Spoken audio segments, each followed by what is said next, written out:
স্বপ্ন দেখতে পরিশ্রম লাগে না, কিন্তু স্বপ্ন পূরণ করতে প্রচুর পরিশ্রম লাগে। দেখবেন জলে পা না ভিজিয়ে সাগর পাড়ি দেওয়া যায়, কিন্তু চোখ না ভিজিয়ে জীবন পাড়ি দেওয়া যায় না। স্ত্রীকে কখনো দাসী নয়, জীবন সঙ্গিনী হিসেবে মর্যাদা দিন, কারণ সেও একদিন তার পিতার কাছে রাজকন্যা হয়েছিল। ভুল ছোট হোক বা বড়, দুটোতেই আপনারই ক্ষতি হবে। ছোট্ট একটি ছিদ্রের জন্য বড় একটি জাহাজ যেমন ডুবে যায়, আবার একটি পাহাড়ে ধাক্কা লাগলেও জাহাজটি ডুবে যায়। মানুষ বড়ই অদ্ভুত। ঘরে যখন সাপ ঢুকতে দেখে তখন তাকে লাঠি দিয়ে মারে, আবার সেই সাপ যখন মন্দিরে থাকে তখন তাকে পুজো করে এবং দুধ খাওয়ায়। গিরগিটি রং বদলায় আর মানুষও রং বদলায়, কিন্তু দুটোর মধ্যে পার্থক্য আলাদা। গিরগিটি রং বদলায় জীবন রক্ষার জন্যে, আর মানুষ রং বদলায় স্বার্থের জন্যে। বৌমা কোনো দিন মেয়ে হয় না, ঠিক তেমন শাশুড়িও কোনো দিন মা হয় না। এই সত্যটা যারা মেনে চলবেন তারাই ভালো থাকবেন। বিবাহের পর নারীদের জীবন বদলে যায়। কেউ রাজকন্যা থেকে দাসী হয়, আবার কেউ সাধারণ থেকে রাজরানী হয়ে যায়। কালো রঙটি খুব অদ্ভুত। চোখে লাগালে কাজল, কপালে লাগালে টিপ, আর চরিত্রে লাগলে কলঙ্ক। আমরা এমন একটি রাজ্যে বাস করি যেখানে বই পাওয়া যায় ফুটপাতে আর জুতো পাওয়া যায় কাঁচের ঘরে। এপিজে আব্দুল কালাম স্যার বলেছিলেন, চালাকি দিয়ে কোনো মহৎ কাজ হয় না।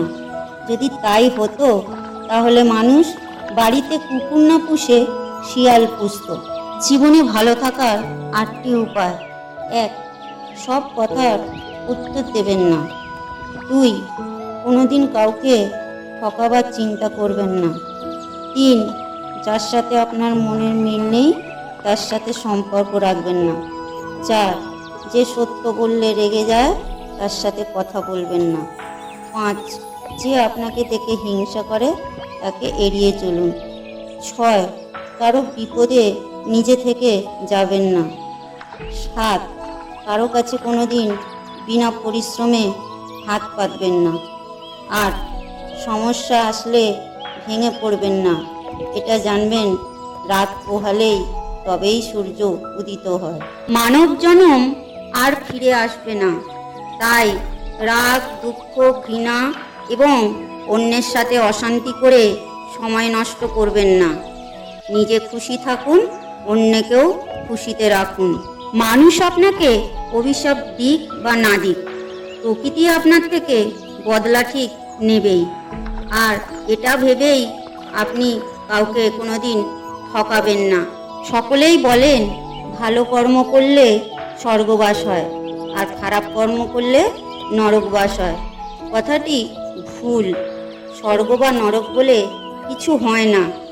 আপনি ভালো কর্ম করুন আর খারাপ কর্ম করুন, কর্মের ফল এই জন্মেই ভোগ করতে হবে।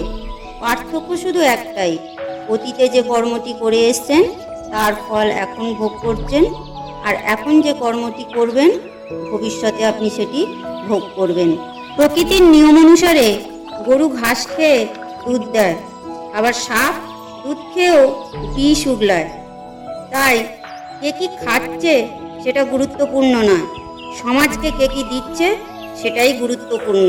আপনি যদি আপনার জীবনযাত্রা ভালো করার জন্যে লোক দেখানো পরিশ্রম করেন তাহলে কখনোই আপনি উন্নতি করতে পারবেন না। কিন্তু আপনি যদি মন থেকে চান, ইচ্ছা থাকে পরিশ্রম করার, ঈশ্বর নিশ্চয়ই সাথ দেবেন। এটা ঈশ্বরের বাণী। পৃথিবীটা হলো আমাদের একটি ভাড়া বাড়ির মতো, আর বেঁচে থাকাটা মৃত্যুর কাছ থেকে নেওয়া কিছুটা ধার করা সময়। ভাড়া বাড়িতে আমরা যেমন যতই সাজিয়ে গুছিয়ে রাখি বাড়ির মালিক বললে উঠে যেতে হয়, ঠিক তেমনি আমাদের এই শরীরটাকে আমরা যতই সাজিয়ে গুছিয়ে রাখি, ঈশ্বরের ডাক আসলে একদিন চলে যেতেই হবে। আমরা আমাদের সংসারে কোনো জিনিস ভেঙে গেলে কোনো কাজে লাগাই না, তাকে বাজারে কম দামে বিক্রি করে দিই।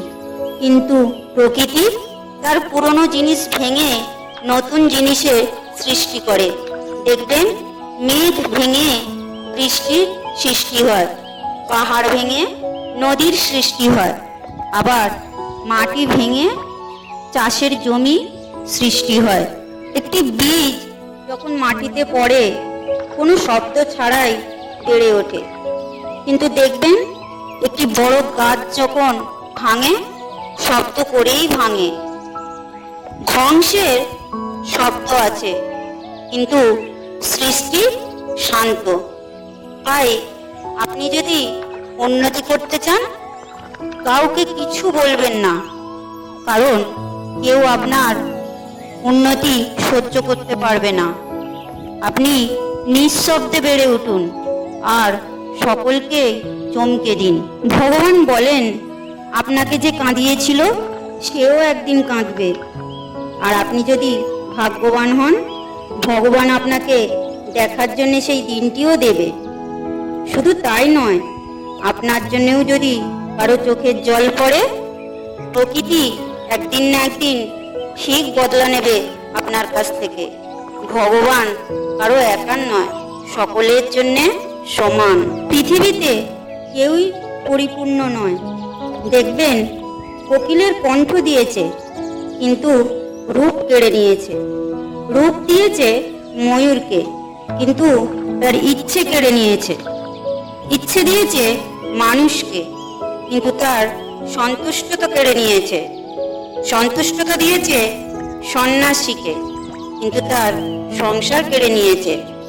সবই আমাদের সৃষ্টিকর্তার দান।